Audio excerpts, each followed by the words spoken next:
Om Swastiastu.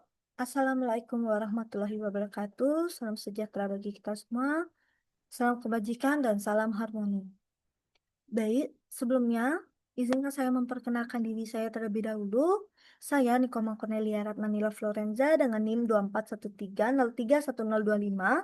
Di sini saya akan mempresentasikan terkait modul ajar dengan materi koligatif larutan. Baik, untuk yang pertama yaitu ada identitas, di mana nama penyusun yaitu Nikoma Cornelia Ratnanila Florenza dengan satuan pendidikan yaitu SMA, kelas atau fasenya kelas 11 dengan fase F dengan mata pembelajaran yaitu kimia, terkait alokasi waktunya yaitu 4 jam pembelajaran atau 4 kali 45 menit dan tahun penyusunnya yaitu tahun 2025. Untuk yang pertama yaitu ada capaian pembelajaran. Pada akhir fase F, peserta didik mampu memahami dan menerapkan konsep sifat koligatif larutan melalui analisis hubungan antara jumlah partikel zat terlarut dengan perubahan sifat fisik larutan. Peserta didik juga diharapkan mampu menggunakan penalaran ilmiah untuk menyelesaikan permasalahan kontekstual, melakukan perhitungan sederhana sifat koligatif larutan, serta mengaitkan penerapannya dalam kehidupan sehari-hari dan juga bidang kesehatan maupun industri. Selain itu, peserta didik menunjukkan kemampuan berpikir kritis, berkomunikasi secara ilmiah, bekerja sama, dan belajar secara mandiri sesuai dengan profil lulusan 8 dimensi.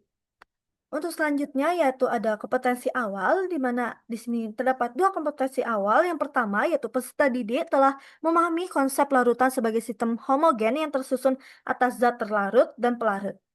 Yang kedua, yaitu peserta didik telah memahami konsep mol dan konsentrasi larutan sebagai dasar dalam menentukan jumlah partikel zat terlarut dalam suatu larutan. Untuk selanjutnya, yaitu ada profil lulusan 8 dimensi, di mana dimensi pertama ini adalah keimanan dan ketakwaan terhadap Tuhan Yang Maha Esa dengan elemen peserta didik menunjukkan sikap bersyukur atas keteraturan alam ciptaan Tuhan melalui pemahaman konsep kimia, serta menerapkan nilai-nilai moral dan etika dalam proses pembelajaran. Untuk dimensi yang kedua yaitu kewarganegaraan dengan elemen peserta didik memahami peran ilmu kimia dalam kehidupan bermasyarakat, khususnya dalam bidang kesehatan, lingkungan, dan juga industri, serta menunjukkan sikap tanggung jawab sebagai warga negara. Yang elemen ketiga yaitu ada penalaran kritis. Pada elemen ini, peserta didik mampu menganalisis hubungan antara jumlah partikel zat terlarut dengan perubahan sifat fisik larutan serta memecahkan permasalahan yang berkaitan dengan sifat koligatif larutan secara logis dan sistematis. Untuk dimensi keempat yaitu ada kreativitas, di mana dengan elemen peserta didik mampu mengembangkan ide dan gagasan kreatif dan dalam menjelaskan fenomena sifat koligatif larutan serta menyajikan hasil pembelajaran dalam berbagai bentuk. Untuk dimensi yang kelima yaitu ada kolaborasi. Dengan elemen peserta didik mampu bekerja sama secara efektif dalam berdiskusi kelompok, saling menghargai pendapat, dan berkontribusi aktif dalam penyelesaian tugas pembelajaran. Untuk dimensi keenam yaitu dengan elemen peserta didik menunjukkan tanggung jawab dan kemandirian dalam belajar, termasuk dalam memahami materi, menyelesaikan LKPD, dan dalam melakukan refleksi terhadap hasil belajarnya. Untuk dimensi ketujuh yaitu kesehatan fisik dan juga mental. Peserta didik mampu menjaga keseimbangan kesehatan fisik dan mental selama proses pembelajaran serta memahami penerapan konsep sifat koligatif larutan yang berkaitan dengan kesehatan seperti cairan infus. Dan untuk dimensi terakhir yaitu dimensi 8, komunikasi. Dengan elemen, peserta didik mampu mengkomunikasikan pemahaman konsep sifat koligatif larutan secara lisan maupun tertulis dengan bahasa yang runtun, jelas, dan sesuai dengan kaidah ilmiah. Untuk selanjutnya yaitu sarana dan prasarana yang digunakan dalam proses mengajar. Yang pertama yaitu ada buku teks kimia kelas 11, yang kedua ada LKPD yang berdiferensiasi, yang ketiga ada laptop, yang keempat ada LCD, dan yang kelima ada papan tulis. Di mana modul ini memiliki dan targetnya adalah peserta didik reguler atau tipikal secara umum tidak mengalami kesulitan dalam mencerna dan memahami materi ajar. Dan untuk selanjutnya yaitu ada model pembelajaran di mana menggunakan blended learning melalui problem-based learning terintegrasi, pembelajaran berdiferensiasi konten, dan juga pendekatan deep learning.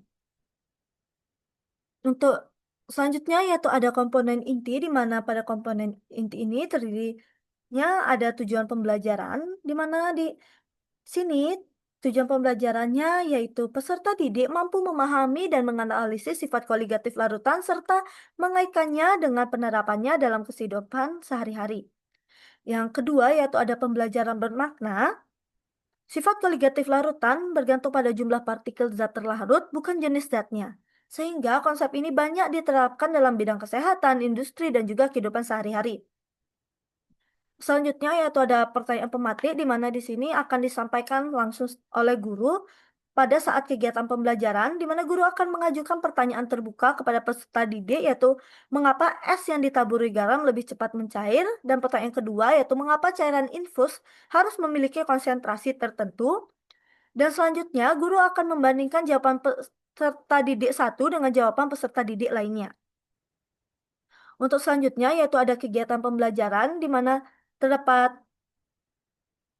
kegiatan pendahuluan di mana pada pendahuluan ini pembelajaran akan dibuka dengan doa, absensi menyampaikan tujuan pembelajaran dan menyampaikan penilaian hasil pembelajaran. Untuk selanjutnya yaitu memotivasi peserta didik untuk tercapainya kompetensi dan karakter yang sesuai dengan profil lulusan di mana profil lulusan ini terdapat 8 dimensi. Untuk kegiatan intinya yaitu pertama stimulus. Peserta didik akan mengamati fenomena video ataupun gambar tentang es dan garam serta cairan infus. Untuk selanjutnya yaitu ada identifikasi masalah, guru memberikan kesempatan kepada peserta didik untuk mengidentifikasi sebanyak mungkin pertanyaan yang berkaitan dengan fenomena sifat koligatif. Untuk selanjutnya yaitu ada pengumpulan data. Pada pengumpulan data ini terdapat diferensiasi kesiapan, yaitu di mana ada kesiapan dasar, kesiapan menengah, dan juga kesiapan lanjut. Pada kesiapan dasar, peserta didik mempelajari konsep sifat koligatif larutan melalui infografis dan bacaan ringkas yang menekankan pemahaman konseptual dasar. Untuk kesiapan menengah, peserta didik mempelajari materi sifat koligatif larutan melalui modul naratif yang dilengkapi dengan contoh perhitungan yang sederhana.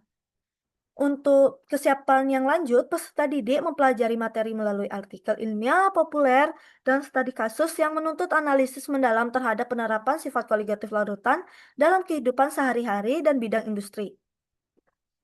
Untuk pembuktiannya dari pengumpulan data ini akan dilakukan diskusi kelompok dan juga pengerjaan LKPD sesuai dengan tingkat kesiapan dari peserta didik.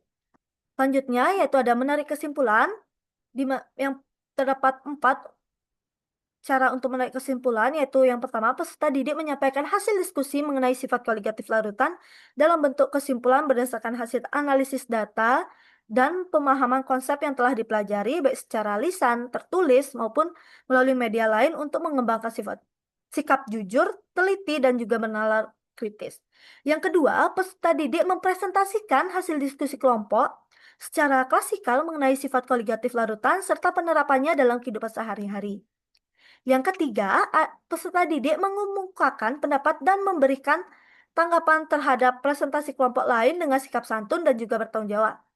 Dan yang terakhir, peserta didik mengajukan pertanyaan terkait materi sifat koligatif larutan dan peserta didik lain diberikan kesempatan untuk menjawab guna memperkuat pemahaman konsep yang telah dimiliki. Selanjutnya yaitu ada refleksi dan konfirmasi. Pada kegiatan ini, guru melakukan refleksi terhadap tercapaian pembelajaran peserta didik melalui asesmen formatif untuk mengetahui sejauh mana pemahaman peserta didik terhadap materi sifat koligatif larutan. Yang kedua, yaitu peserta didik melakukan refleksi terhadap proses dan hasil pembelajaran yang telah dilalui untuk mengetahui pemahaman konsep, keterlibatan dalam kegiatan pembelajaran, serta sikap yang ditunjukkan selama proses pembelajaran berlangsung. Yang ketiga, guru memberikan penguatan dan klarifikasi terhadap konsep sifat koligatif larutan yang masih belum dipahami oleh peserta didik.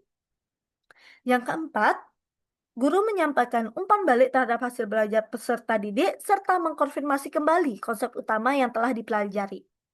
Yang kelima, guru menginformasikan kegiatan pembelajaran yang akan dilaksanakan pada pertemuan berikutnya. Dan yang terakhir, kegiatan pembelajaran diakhiri dengan pemberian pesan dan motivasi kepada peserta didik untuk tetap semangat belajar dan ditutup dengan doa. Selanjutnya yaitu ada asesmen pembelajaran, di mana terdapat 3 asesmen pembelajaran. Yang pertama ada asesmen diagnosis, dilakukan untuk mengidentifikasi kesiapan belajar peserta didik terkait konsep prasyarat sifat koligatif larutan. Yang kedua yaitu ada asesmen formatif, dilakukan untuk memantau proses belajar dan memberikan umpan balik berkelanjutan. Dan yang ketiga yaitu asesmen sumatif, dilakukan untuk menilai tercapainya keseluruhan tujuan pembelajaran. Di sini terdapat juga penilaian diri yang akan diberikan kepada siswa. Di mana di sini terdapat 4 jawaban, mohon maaf, 4 pertanyaan yang dimana pertanyaan pertama adalah menanyakan siswa, dapatkah siswa menjelaskan pengertian sifat koligatif larutan? Yang kedua, dapatkah peserta didik menjelaskan jenis-jenis sifat koligatif larutan berdasarkan jumlah partikel zat terlarut? Yang ketiga, dapatkah peserta didik menyelesaikan permasalahan sederhana yang berkaitan dengan sifat koligatif larutan? Dan yang terakhir, jika diberikan contoh penerapan sifat koligatif larutan dalam kehidupan sehari-hari atau industri, dapatkah peserta didik menjelaskannya? Untuk jawabannya di sini, peserta didik cukup menjawab ya dan tidak. Dengan catatan, jika terdapat jawaban tidak dari peserta didik, maka peserta didik perlu melakukan review atau penguatan materi. Dan catatan yang kedua, jika semua jawaban peserta didik ya, maka peserta didik dapat melanjutkan ke kegiatan pembelajaran berikutnya. Selanjutnya yaitu terdapat pengayaan dan remedial, di mana pada remedial peserta didik yang hasil belajarnya belum mencapai target atau masih mengalami kesulitan dalam memahami konsep sifat koligatif larutan, diberikan penguatan materi melalui penjelasan ulang dengan pendekatan yang lebih individual. Guru memberikan bimbingan tambahan serta tugas individu berupa latihan soal sederhana dan pembahasan contoh kasus untuk membantu peserta didik mencapai tujuan pembelajaran yang telah ditetapkan. Selanjutnya, yaitu ada pengayaan. Peserta didik yang memiliki daya tangkap dan daya kerja lebih cepat dibandingkan peserta didik lainnya, diberikan kegiatan pengayaan yang bersifat menantang. Kegiatan pengayaan berupa analisis kasus penerapan sifat koligatif larutan dalam bidang kesehatan dan juga industri, serta penyelesaian permasalahan dalam tingkat kesulitan yang lebih tinggi untuk memperdalam dan memperkuat pemahaman konsep yang telah dipelajari oleh peserta didik. Di sini terdapat program remedial dan pengayaan, di mana di sini siswa, mohon maaf, pendidik harus mengisi identitas sekolah, mata pelajaran, kelas, dan juga semester, di mana di sini akan diberikan tabel, di mana tabel ini terdiri atas nama peserta didik, rancangan program, di mana apakah siswa remedial atau pengayaan, dan juga tanggal pelaksanaannya, dan juga hasil yang didapat oleh siswa, dan juga kesimpulannya. Untuk selanjutnya yaitu ada refleksi guru dan peserta didik, di mana di sini ada refleksi guru. Di sini akan diisi oleh guru sendiri, di mana terdapat 3 aspek, yaitu aspek pertama ada penguasaan materi, aspek kedua yaitu penyampaian materi, dan aspek terakhir yaitu umpan balik. Untuk selanjutnya yaitu ada lembar refleksi peserta didik, di mana untuk lembar refleksi peserta didik ini terdapat 5 aspek, di mana aspek pertama itu adalah perasaan dalam belajar, aspek kedua maknanya, aspek ketiga penguasaan materi, aspek keempat keaktifan, dan aspek 5 yaitu gotong royong. Untuk selanjutnya yaitu terdapat lampiran-lampiran, di mana lampiran pertama yaitu lembar kerja peserta didik atau LKPD dengan materi sifat koligatif larutan. Di sini terdapat diferensiasi lembar kerja peserta didik yang berbeda-beda dari kesiapan peserta didik, yaitu kesiapan dasar, kesiapan menengah, dan juga kesiapan lanjut. Yang pertama di sini yaitu LKPD untuk peserta didik dengan kesiapan dasar, di mana peserta didik akan diarahkan untuk mengisikan identitas mereka.